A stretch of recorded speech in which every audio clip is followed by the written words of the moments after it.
আমাকে বিয়ে করতে গেলে শহরের ওপর 10তলা বাসা থাকা লাগবে, 20 লক্ষ টাকা স্যালারি থাকা লাগবে, প্রত্যেক মাসে একটা করে আইফোন চেঞ্জ করার অ্যাবিলিটি থাকতে হবে। না হলে ওই যে যারা ফকিন্নি মার্কা কিছু পোলাপান আছে না, ওরা শুধু ওই সুন্দরী মেয়েদের দেখে ব্যাড কমেন্টসই করতে পারবে, তাছাড়া এমনি পাবে না। দূর থেকে দেখবে, ব্যাড কমেন্টস করবে, চলে যাবে ছাত্রীদের মতো। এইগুলো না থাকলে ওই যে বললাম দূর থেকে দেখতে হবে, কখনো কাছে পাবে না।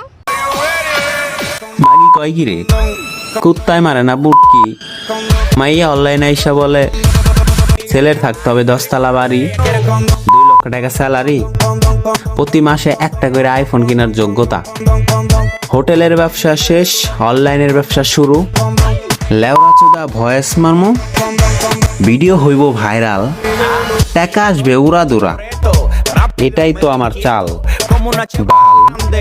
তো এদেরকে সারাদিন গালি দিলে হইব না এদের লজ্জা, তার জন্য এদের জন্য একটা কবিতা লিখছি, শোনো তোমরা।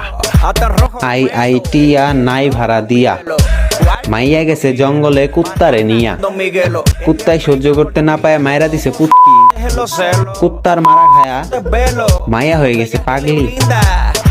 তাই অনলাইনে আইসা মাইয়া বলতেছে ছেলের থাকতে হবে মানি, হোটেলের মানি। ধন্যবাদ।